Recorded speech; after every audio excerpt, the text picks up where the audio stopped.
Hey guys வணக்கம். இன்றைக்கி Pandian store சீரியலில் என்ன நடக்குது அப்படின்றத பார்க்கலாம். ஸோ ஃபர்ஸ்ட் சீன் என்ன காட்டுறாங்க அப்படின்னா, நம்மளோட தங்கமயில் அண்ட் சரவணன் தான். ஸோ தங்கமயில ஆஃபீஸில் கொண்டு வந்து ட்ராப் பண்ணுறதுக்காக சரவணன் வராரு. ஸோ வரவர் என்ன சொல்கிறார் அப்படின்னா, தங்கமயில் ஏன் இன்னும் டல்லாக இருக்க, மீனோட அப்பா நினச்சி இன்னும் டல்லாக இருக்கியா அப்படின்னு. ஆமாம், அப்படியே இவங்க டல்லாக இருந்துட்டாலும் அவங்க உடனே இல்லை மாமா, புது வேலைக்கு போகிற டென்ஷனில் இருக்கேன் மாமா அப்படின்போது, அது என்ன மயில், நீ அதெல்லாம் சூப்பராக பண்ணிடுவேன், இங்கே பாரு நீ பாரு நீ நல்லா முதல் நாளே போய் பயங்கரமாக பெர்ஃபார்ம் பண்ணி உனக்கு ப்ரொமோஷன் எப்படி முதல் நாளில் ப்ரொமோஷன்லாம் கொடுத்துருவாங்களாம். ஸோ அந்த அளவுக்கு நீ சூப்பராக பண்ணுவ பாரு அப்படின்ற மாதிரி அவர் பேசிகிட்டு இருக்கிறாரு. அதுக்கப்புறம் இவங்க அப்படியே டென்ஷனாக இருக்காங்க. சரி மாமா, பஸ் ஸ்டாண்ட் வந்துருச்சு, நான் இறங்கிக்கிறேன் அப்படின் போது, பஸ் ஸ்டாண்டா, அப்பா உன்னை ஆஃபீஸ் கொண்டு வந்து விட சொல்லியிருக்காங்க, நான் உன்னை ஆஃபீஸில் கொண்டு வந்து விட்டுட்டு முதல் நாள் விடுறேன், நான் அப்படியே உன்னை தனியாக விட்டுட்டு போக முடியும், உன்னை ஆஃபீஸில் கொண்டு வந்து இறக்கி விட்டுட்டு தான் நான் போவேன் அப்படின்றாரு. இவங்களும் எங்கள் ஆஃபீஸ்னு ஒன்று இருந்தால் தானேங்க சொல்ல முடியும், அதனால் இவங்க என்ன பண்ணுறதுன்னு தெரியாமல் சரி மாமா அப்படின்னு சொல்லிட்டு அப்படியே கொஞ்சம் நேரம் சுற்றுறாங்க. அப்புறம் அவர் சொல்கிறார், நீ எனக்கு லொக்கேஷன் ஷேர் பண்ணு, நானே அந்த இடத்துக்கு கூட்டிகிட்டு போகிறேன் அப்படின்போது, இல்லை மாமா, லொக்கேஷன் பார்த்துக்கிட்டே நீங்கள் வண்டி ஓட்டுறது கஷ்டம், அதனால் நாங்கள் லொக்கேஷன் பார்த்து சொல்கிறேன், நீங்கள் அப்படியே ஓட்டுங்க அப்படின்னு சொல்லிட்டு அவங்க ஏரியாவாக சுற்றிக்கிட்டு இருக்காங்க. ரைட்டு போடா, லெஃப்ட்டு போடா, ஸ்ட்ரைட்டு போடா இப்படின்னு சொல்லி மாற்றி மாற்றி அவரை ரவுண்டு கட்டி அடிக்கிறாங்க. ஒரு கட்டத்துக்கு மேலே எங்கடா போகிறதுன்னு பார்த்தா ஒரு ஆஃபீஸ் கண்ணுக்கு பட்டுருச்சு. மாமா இந்த ஆஃபீஸ் தான் மாமா அப்படின்போது அவர் இறக்கி விட்டுட்டு, சரி மயில நீயும் போ, நான் ஒன்றும் உன் கூட வரேன் அப்படின்னு. ஐயோ உள்ளே வந்தால் தான் மாட்டிக்குவாங்களே அப்படின்ட்டு, இல்லை வேண்டாம் மாமா, நான் போய்க்கிறேன் போது, மயில் ஃபர்ஸ்ட் டே நீ உள்ளே போகும்போது நானும் கூட வந்து பார்க்கணும்ல, இல்லை மாமா நான் உங்களை விட்டுட்டு போக எனக்கு கஷ்டமாக இருக்கும், நான் உங்களை மிஸ் பண்ணுற மாதிரி இருக்கும், அதனால் நீங்கள் கிளம்புனா நான் போயிடுவேன், இல்லைனா எனக்கு உங்களை விட்டுட்டு போக மாதிரியாக இருக்கும் மாமா, நான் இங்கே போங்க மாமா அப்படின்னு நடிக்கிறாங்க. அவனுக்கு இருக்கு போய் வேறு வழி இல்லாமல் சரின்ட்டு அவரும் போயிடுறாரு.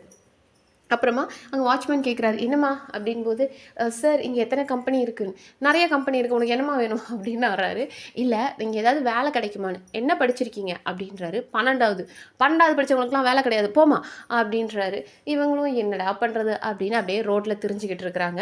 அப்படியே அங்கே ஒரு இளநீ கடையெல்லாம் பார்க்குறாங்க, வெயிலாக இருக்குது, இளநீ கடையெல்லாம் பார்க்குறாங்க. இளநீ குடிக்கலாமா அப்படின்னு போய் பார்த்தா 80 ரூபான்றாரு ஒரு இளநீ. அவங்களுக்கு நெஞ்சே வெடிச்சிருச்சு, 80 ரூபாயா வேணாங்க அப்படின்னு சொல்லிட்டு அப்படியே நடக்கிறாங்க. அண்ட் அடுத்த சீனில் என்ன காட்டுறாங்க அப்படின்னா, நம்மளோட குமாரை காமிக்கிறாங்க. ஸோ குமார் வந்துட்டு இவங்களை அரசியை வர சொல்லியிருக்கார் மீட் பண்ணணுன்ட்டு. ஸோ அரசிக்காக வெயிட் பண்ணிவிட்டு ஒரு தடவை அந்த பொண்ணு வந்துட்டான்னா அப்படியே பேசி டெவலப் பண்ணிடலாமே, வருவாளா மாட்டாளா அப்படின்னு சொல்லிட்டு அவர் வெயிட் பண்ணிகிட்ருக்காரு. பார்த்தா அரசி வந்துட்டாங்க. ஸோ வந்த அரசிக்கிட்ட அவர் கேட்குறாரு, அரசி ரொம்ப தேங்க்ஸ் எனக்காக வந்ததுக்கு அப்படின்போது, ஏங்க நீங்கள் இப்படி பண்ணுறீங்க, அங்கே வீட்டில் வச்சு தனியாக பேசுகிறீங்க, அப்படி இல்லைன்னா யார்கிட்டயோ என் நம்பரை வாங்கி எனக்கு இப்படி மெசேஜ் பண்ணுறீங்க, அதாவது அவர் நம்பர் யார் மூலியமாக நம்பரை வாங்கி மெசேஜ் பண்ணிட்டார் அப்படின்றது நம்மக்கிட்ட கன்வே பண்ணிட்டாங்க, யார்கிட்டயாவது நம்பரை வாங்கி மெசேஜ் பண்ணி இங்கே வா அங்கே வான்றீங்க, இப்படிலாம் பண்ணாதீங்க, வீட்டில் தெரிஞ்சால் பிரச்சனை ஆயிரும் அப்படின்போது, பிரச்சனை ஆகக்கூடாது, 2 குடும்பமும் சேரணுன்றதுக்காக தானே நான் இதை பண்ணுறேன். இப்போது அவங்க வந்துட்டு நம்ம ராஜியும் சரி கதிரும் சரி கல்யாணம் பண்ணிக்கிட்டாங்க. கல்யாணம் பண்ணதுனால என்ன ஆயிடுச்சு, இப்போ எங்கள் பெரியப்பா வந்துட்டு ராஜி உங்கள் குடும்பத்துக்கு வந்ததுனால கொஞ்சம் பேச்சு கம்மி பண்ணிக்கிட்டார், அடக்கி வாசிக்கிறார் இல்லையா, அந்த மாதிரி நாளைக்கு நீ என் குடும்பத்துக்குள்ளே வந்த அப்படின்னா உங்கள் அப்பாவும் சண்டை போடுறது கம்மியாகும். ஸோ இப்படி ஒருத்தரும் நம்ம ஒன்று சேர்றதுக்கு வாய்ப்பு இருக்குது அப்படின்போது ராஜி செம்மையாக ஒரு கேள்வி, நம்மளோட அரசி ஒரு செம்மையாக ஒரு கேள்வி கேட்டாங்க. ஏண்டா டே, நீ தான் சண்டை போட வேண்டாம்னு நினைக்கிறியா, பழனி சித்தப்பா கல்யாணத்தப்ப நீங்களாம் என்ன பண்ணீங்க, அவ்வளோ சண்டை போடுற மாதிரியே எங்கள் கூட உங்கள் அப்பா சரி எல்லாரும் சரி சண்டை போடுற மாதிரியே பேசினாங்க அப்படின்போது இவர் சொல்கிறாரு, எங்கள் அப்பா பெரியப்பா பண்ணதுக்கு நான் என்ன அரசி பண்ண முடியும் அப்படின்போது, நடிக்காதீங்க, நீங்கள் என்ன பண்ணீங்க, அட்சதை கொடுக்கும்போது எங்கள் அப்பா கிட்ட மட்டும் கொடுக்க மாட்டீங்க, எங்கள் அப்பாவை இன்சல்ட் பண்ணுற மாதிரியே பிஹேவ் பண்ணுறீங்க அப்படின்போது, இல்லை உங்கள் அண்ணனுங்கள்லாம் என்னை அடிக்கிற மாதிரியே பார்த்துட்டு இருந்தானுங்களா, அதனால தான் நான் அவாய்ட் பண்ணிட்டு போனேன் அப்படின்ற மாதிரி நடிச்சிட்டாரு. அப்போ இவங்க இல்லை நீங்களும் தான் சண்டை போடுறீங்க, பண்ணுறதெல்லாம் பண்ணிவிட்டு இங்கே வந்து இப்படி பேசுகிறீங்க அப்படின்போது, இங்கே பாரு சண்டை போடுறவனா இருந்தால் நான் இதெல்லாம் பண்ணுவேனா அப்படின்னு சொல்லி அரசியை ஃபோட்டோ எடுத்திருக்கார். அவங்க நம்மளோட பழனி கல்யாணத்தப்ப அரசியும் அங்கே இருந்தாங்களே, ஸோ அரசியை மட்டும் டிஃப்ரெண்ட்டாக ஃபோட்டோ எடுத்து, பார்த்தியா எல்லாமே என் கண்ணு, நான் எங்கே இருந்தாலும் என் கண்ணு ஃபுல்லாக உன்னையே தான் தேடிட்டுருக்கு, உனக்காக எவ்வளோ ஃபோட்டோஸ் எடுத்திருக்கேன் பார்த்தியா அப்படின்னு ஒரு பிட்டு போட்டார். ஸோ நம்ம அரசியும் அதோட அந்த டாப்பிக்கே விட்டுட்டாங்க. அதுக்கப்புறம் நான் கிளம்புறேங்க அப்படின்போது, சரி இரு கிளம்புறது இரு, அதுக்கு முன்னாடி உனக்கு என்ன பிடிச்சிருக்கா இல்லையான்னு சொல்லிட்டு போ அப்படின்றாரு.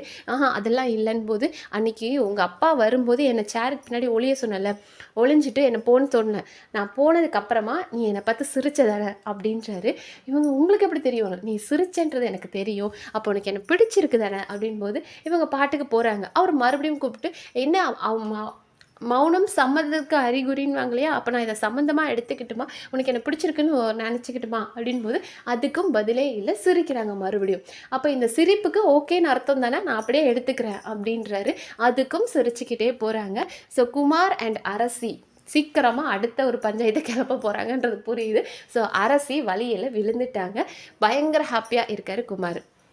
அடுத்த சீனில் என்ன காட்டுறாங்கன்னா, நம்ம தங்கமயில் தான். ஸோ தங்கமயில் என்னடா பண்ணுறது, காலையில் வரும்போது கெத்தாக பைக்கில் வந்தாங்க, இப்போ ரோடாக சுற்றுறாங்க. தண்ணி தாகமாக எடுக்குது, வெயில் தாங்க முடியல, நடக்க முடியல. பஸ் ஸ்டாண்டில் உட்காந்து லஞ்ச் இருக்குல்லையே, அது சாப்பிட்லாமான்னு பார்க்குறாங்க. வேண்டாம், பஸ் ஸ்டாண்டு வேண்டாம் அப்படின்னு சொல்லிட்டு பக்கத்தில் கோவில் இருக்குது. ஸோ கோவிலில் போய் உட்காந்து சாப்பிட்டுட்ருக்காங்க. அங்கே ஒருத்தர் இவங்கள குறுகுறுன்னு பார்க்குறாரு. யாரா இவன் நம்மளே குறுகுறுன்னு பார்க்குறான்னு சொல்லிட்டு திரும்பிக்கிட்டு சாப்பிட்றாங்க. எனக்கு தெரிஞ்ச ஒரு பாண்டியனுக்கு தெரிஞ்ச யாராவது இவங்களை பார்த்துருப்பாரு அப்படின்னு நினைக்கிறேன். ஸோ அப்படியே அதுக்கப்புறம் பார்த்தோன்னா அங்கே ஒரு பெஞ்ச் இருக்குது, அந்த பெஞ்சில் படுத்து தூங்குறாங்க. டைமை பார்க்குறாங்க, தண்ணியை குடிக்கிறாங்க. அப்படியே வெயிலில் பரதேசி மாதிரி நடக்கிறாங்க. பொய் சொன்னால் என்ன நிலமை அப்படின்றது பார்த்துக்கோங்க. ஸோ பொய் சொல்லிவிட்டு வேறு வழி இல்லாமல் அங்கேயும் இங்கேயுமா லாத்திட்டுருக்காங்க, சுற்றிக்கிட்டே இருக்கிறாங்க. இப்படியெல்லாம் சுற்றி முடிச்சுட்டு சரி ஈவினிங் ஆயிடுச்சு, வீட்டுக்கு கிளம்பலான்ட்டு அப்படியே நடந்துட்டுருக்குறாங்க. அப்போ நம்மளோட சரவணன் கால் பண்ணுறாரு. மயில எங்கே இருக்குது அப்படின்போது, மாமா ஆஃபீஸில் தான் மாமா இருக்கேன், இன்னும் 10 நிமிஷத்தில் வேலை முடிஞ்சிடும் அப்படின்போது, சூப்பர், இன்னும் 10 நிமிஷத்தில் நானும் உங்கள் ஆஃபீஸ்க்கு வந்துடுவேன் அப்படின்றாரு. இவங்க ஷாக்கு, நீங்கள் எதுக்கு மாமா வரீங்க, நான் பஸ்லேயே வந்துடுறேன் அப்படின்போது, என்ன மயில் ஃபர்ஸ்ட் டே நீ வேலைக்கு போயிட்டு வர, நான் எப்படி உன்னை தனியாக விட முடியும், அதெல்லாம் முடியாது, நான் தான் வருவேன் அப்படின்னு சொல்லிட்டு நீ அங்கேயே வெயிட் பண்ணு, நான் வரேன் அப்படின்னுட்டாங்க. இவங்களே காலையிலேருந்து ஏரியாவாக சுற்றி ஒரு இடத்துல இப்போ நின்றுட்டு இருக்காங்க. திடீர்னு இன்னும் 10 நிமிஷத்தில் அவர் வரப்போறாரு அப்படின்னா 10 நிமிஷத்துக்குள்ள அவங்களும் அந்த லொக்கேஷனுக்கு போகணும். ஸோ அது என்ன பண்ணுறாங்க, மாட்ட போகிறாங்களா, என்ன சுவாரஸ்யமாக இருக்குது அப்படின்றத நம்ம அடுத்தடுத்த வீடியோவில் பார்க்கலாம். நன்றி.